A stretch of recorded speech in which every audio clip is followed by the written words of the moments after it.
Welcome to Vanajamani kitchen. நான் இப்போ 3 கலர்ல கேப்சிகம் எடுத்து வச்சிருக்கேன். இதை வச்சு சில்லி கார்லிக் கேப்சிகம் செய்ய போறேன். சில்லி கார்லிக் கேப்சிகம் செய்ய இது போல பெரிய சைஸில் அரிஞ்சு வச்சிருக்கேன். எப்படி செய்யறதுன்னு பார்க்கலாம் வாங்க. சில்லி கார்லிக் கேப்சிகம் செய்ய தேவையான பொருட்கள்: வெங்காயத்தை இது போல் பெரிய சைஸில் அரிஞ்சு வச்சுக்கணும். சில்லி கார்லிக் கேப்சிகம் செய்ய அடுப்பு ஏற்றிட்டேன். பால் சூடாகிடுது. 5 ஸ்பூன் எண்ணெய் போட்டுக்கலாம். எண்ணெய் காயட்டும். இப்போ 10 பல்லு பூண்டு பொடியாக அரிஞ்சு வச்சுருக்கேன், அதையும் சேர்த்துக்கலாம். அதை சேர்த்து லேசாக வதக்கணும். ஒரு துண்டு இஞ்சி பொடியாக அரிஞ்சு வச்சுருக்கேன், அதையும் சேர்த்து வதக்கிக்கலாம்.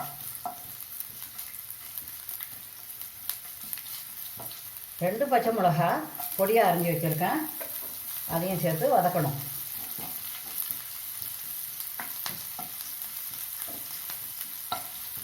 ஒரு நிமிஷம் வதங்கட்டும். இப்போ 3 வெங்காயம் பெரிய சைஸில் அரிஞ்சு வச்சுருக்கேன், இதை போட்டு வதக்கிக்கலாம்.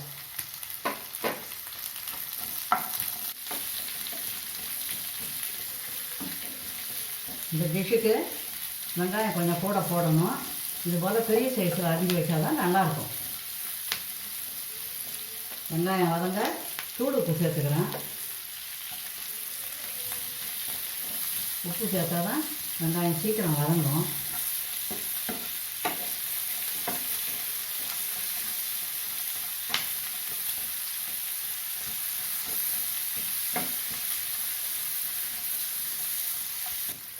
வெங்காயம் கண்ணாடி பதம் வர வரைக்கும் வதக்கியாச்சு.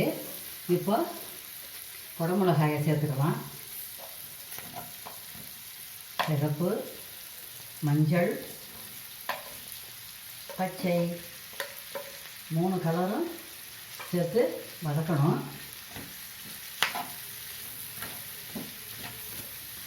பார்க்கறதுக்குன்னா அழகாக இருக்குது பாருங்கள். கலர்ஃபுல்லாக வெள்ளை, பச்சை, மஞ்சள், சடுப்பொன்று அழகாக இருக்குது. வதங்கும்போது நல்ல வாசனையாக இருக்குது.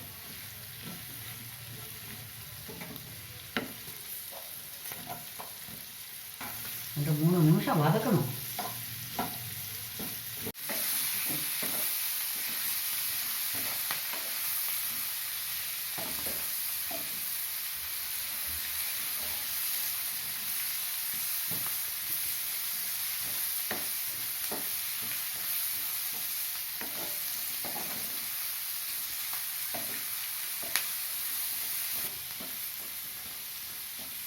வதங்கிறது போதும்.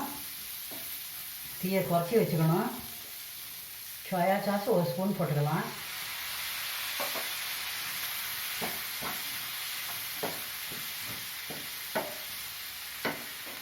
கிரீன் சில்லி சாஸ் 1 ஸ்பூன், அதையும் வதக்கணும். இப்போ ரெட் சில்லி சாஸ் 1 ஸ்பூன் போட்டுக்கிறேன்.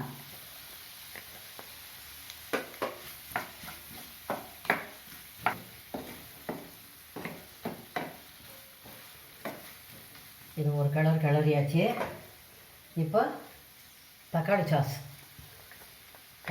1 ஸ்பூன், அதையும் போட்டு நல்லா வதக்கணும். தீயை கம்மியாக வச்சுருக்கேன். இப்போ மீடியம் ஃப்ளேமில் வச்சுக்கலாம்.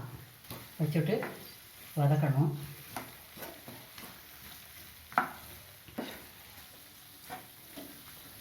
எல்லா சாஸும் போட்டுட்டேன். ஒரு 2 நிமிஷம் வதக்கலாம். Soya sauce, red chilli sauce, green chilli sauce, tomato sauce எல்லா சாஸும் போட்டாச்சு. கொஞ்சம் தீயை அதிகமாக வச்சுக்கலாம். வச்சுட்டு நல்லா வதக்கணும். கலர்ஃபுல்லாக அழகாக இருக்குது. வாசனை கமகமான இருக்குது. இப்போ கொஞ்சம் ஸ்ப்ரிங் ஆனியன் சேர்த்துக்கலாம். ஸ்ப்ரிங் ஆனியன் சேர்த்து ஒரு வாரத்தை வதக்கிக்கலாம். இப்போ உப்பு காரமெல்லாம் சரியாக இருக்கான்னு பார்த்துக்கணும். உப்பு காரம் சரியாக இருக்குது. சுவையான சில்லி கார்லிக் கேப்சிகம் ரெடி ஆகிடுது. ட்ரான்ஸ்ஃபர் பண்ணிக்கலாம். சுவையான சில்லி கார்லிக் கேப்சிகம் ரெடி ஆகிடுது. நீங்களும் இது போல் வீட்டில் செஞ்சு பாருங்கள். எப்படி இருந்துச்சுன்னு கமெண்ட்டில் சொல்லுங்கள். இந்த வீடியோ உங்களுக்கு பிடிச்சிருந்தா லைக் பண்ணுங்கள், கமெண்ட் பண்ணுங்கள், உங்கள் ஃப்ரெண்ட்ஸுக்கெல்லாம் ஷேர் பண்ணுங்கள். சத்தோட தான் சமைச்சு சந்தோஷமாக சாப்பிடுங்க. தேங்க்யூ.